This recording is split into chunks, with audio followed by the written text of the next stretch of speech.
তুমি আমাকে বলছিলে যে এই তারকেশ্বরে ব্যাধ চিকিৎসা এখনো হয়, আগেও হয়ে এসছে।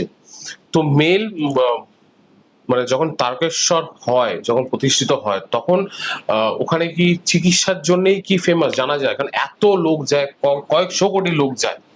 আমার তো তারকেশ্বরে বাড়ি। হুম। আমি দেখেছি আমার ক্ষেত্রেও, মানে আমি পরে মানুষগুলো বলছি, আমার ক্ষেত্রেও আমি মন্দিরের সামনে চৌকাঠ থেকে বাবা তারকনাথকে যেটা বলে এসেছি, হুম।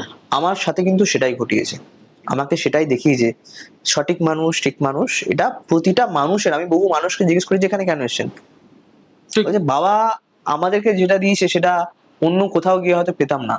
হয়তো আমরা জ্যোতিষ, আমরা মানুষকে বলতে পারি, কিন্তু আমার কাছে বহু মানুষ এসেছেন যাদেরকে বলেছি এই সমস্যাটার জন্য, হয়তো সেই আমি তোমাকে আগেও বলেছি যে বহু মানুষ আমাদের কাছে এমন পরিস্থিতি নিয়ে আসে যাদেরকে সেই মুহূর্তে কোনো রকম স্টোন বা কোনো কিছু হয়তো সে পারবে না, তো তাকে সেই মুহূর্তে অনেক মন্ত্র দেওয়া হয়, তাকে বলা হয় আপনি এই মন্দির যান। তো আমি বহু মানুষকে বলেছি যে আপনি মন্দিরে গিয়ে কথা বলে আসুন, আপনার এই সমস্যাটা সমাধান করে দেবে।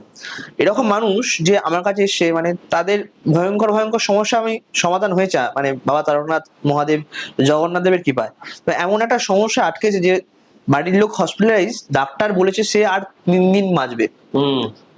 আমি ওনাকে বলেছি আপনি ওয়েট করুন, বাবার চরণামৃত আমি নিয়ে গিয়ে ওনাকে দিয়েছি, তাকে দেয়া হয়েছে, উনি ওখান থেকেই 3 দিনের মধ্যে সুস্থ হয়েছে। ডাক্তার অবাক হয়ে গেছে। হুম। এই দৈব চিকিৎসা, বাবার যে নাথ মন্দির আছে হুম। ওখানে এখনো অনেক মানুষ আসেন, যে এসে ওখানে রাত কাটিয়ে যান। বাবা স্বয়ং নিজে এসে ওই চিকিৎসা প্রদান করেন। স্বয়ং সারদা মা, কামারপুকুর জয়রামবাটির নাম তো নিশ্চয়ই শুনে, নিশ্চয়, একদম একদম। ওখান থেকে স্বয়ং হেঁটে, কয়েক মাইল হেঁটে তারকেশ্বর মন্দির এসেছিলেন। যখন স্বয়ং আমাদের, মানে আমার গায়ে কাঁটা দিচ্ছে বলতে বলতে, স্বয়ং রামকৃষ্ণ যখন একটা ব্যাধি ধরা পড়ে, তখন সারদা মা নিজে এসেছিলেন ওখানে, এসে বাবার কাছে জানিয়ে যান। তখন সারদা মাকে ওষুধ দিয়েছিলেন বাবা রামকৃষ্ণদেব, তখন সেই মুহূর্তে ব্যাধিটা তাকে কিন্তু মুক্তি পান।